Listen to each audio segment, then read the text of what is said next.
Materiales peligrosos, personal de advertencia nivel 1. Incidentes MATPEL, capítulo 6b. Algunos de los signos de advertencia para poder detectar la presencia de materiales peligrosos van más allá de solamente los rótulos o carteles o la visualización física del contenedor o del derrame. Muchas veces la ubicación o la actividad realizada en dicha ubicación ya nos puede dar una idea del tipo de incidente al que nos estamos enfrentando. Por ejemplo, si es que yo acudo a una emergencia en un parque industrial, en una fábrica, en un patio de almacenaje de containers, en un corredor de transporte, en una vía que es usada para transporte de vehículos de carga de minería o una avenida que sale de un puerto, por ejemplo, en una ferretería o en un relleno sanitario, ya me está diciendo de que en el lugar puede haber presencia de materiales peligrosos y el incidente al que estamos acudiendo podría involucrarlos.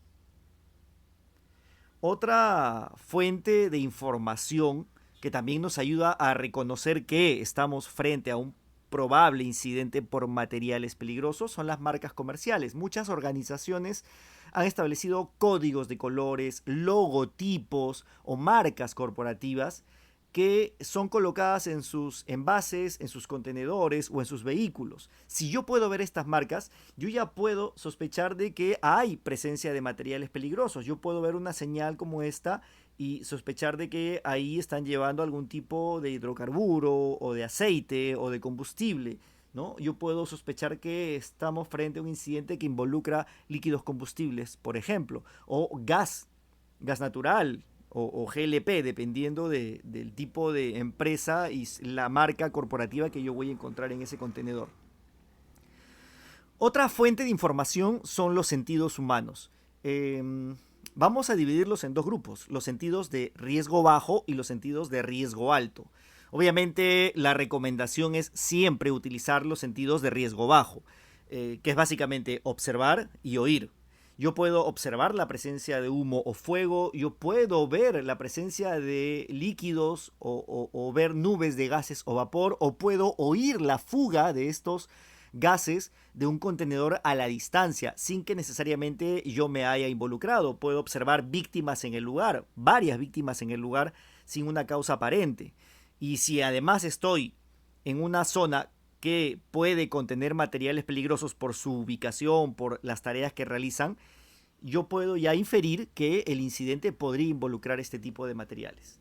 Los sentidos de riesgo alto son oler, tocar o probar el producto. Si es que yo uso alguno de los sentidos de riesgo alto, significa que yo soy parte del problema porque estoy contaminado. Entonces yo debo de evitar utilizar los sentidos de riesgo alto para poder determinar la presencia de materiales peligrosos.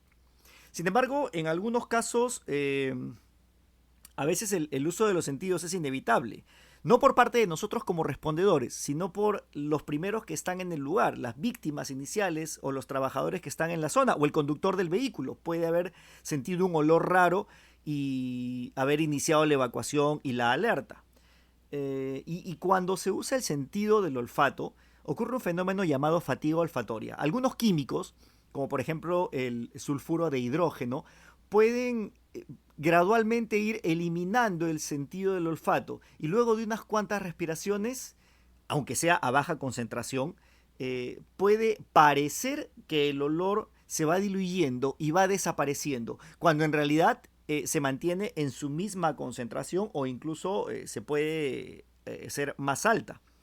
Hay que tener en cuenta que este tipo de sensación debe ser siempre tomada en consideración al momento de la entrevista de las personas que están en el lugar, ¿no? Si es que sentían algo al inicio, olían algo, vieron algo, escucharon algo y cómo eso ha ido cambiando con el tiempo. Es información que yo recopilo cuando estoy evaluando el incidente. Estamos hablando del personal que estaba en el lugar, no nosotros como respondedores, sino a las personas que están como testigos o personas involucradas, que obviamente tienen que ser descontaminadas porque son parte del problema. Otro detalle importante que hay que considerar cuando enfrentamos un incidente por materiales peligrosos es considerar si el incidente ha sido provocado de manera intencional, ya sea por actividad terrorista o criminal. Y si esta ha sido provocada de manera intencional, hay que tomar en cuenta que el uso con fines de daño puede ser de origen químico, biológico o incluso hasta radioactivo. Cuando hablamos de actividad terrorista, criminal también, eh, hay que tomar en cuenta también la ubicación del incidente. Hay objetivos que son comunes. Las áreas públicas, por ejemplo, los edificios gubernamentales y sitios históricos, los medios de transporte, como por ejemplo el incidente en Japón con gas sarín en el año 95, los centros comerciales, han habido atentados en centros comerciales, en grandes tiendas de retail, acá en el Perú en la década de los 80, inicios de los 90, organizaciones religiosas, medios de comunicación. Hemos tenido acá en el Perú atentados en canales de televisión, instalaciones industriales, incendios en fábricas provocados por actividad terrorista, terminales de transporte, instalaciones militares, comisarías. Si uno sospecha que el incidente podría involucrar actividad terrorista o criminal, hay algunas recomendaciones que hay que tomar en cuenta. Primero, el respondedor puede ser en sí mismo un objetivo. Entonces hay que tomar muchas precauciones de distancia y de no involucrarse. Aún así, seamos respuesta técnica. El primer respondedor en el nivel de advertencia normalmente no va a acercarse, no va a realizar tareas ofensivas. Sin embargo, el personal técnico sí puede ingresar y hacer tareas ofensivas porque para eso está preparado. Pero si hay sospecha de actividad terrorista o criminal, esa solución, ese control ofensivo tiene que ser limitado porque hay sospecha de que haya un daño posterior, un daño secundario, más allá del incidente original. Y definitivamente hay que informar a las autoridades. Así como llamo al personal de apoyo, al personal técnico, tengo que informar a la Policía Nacional. Hay que estar atentos a posibles incidentes secundarios.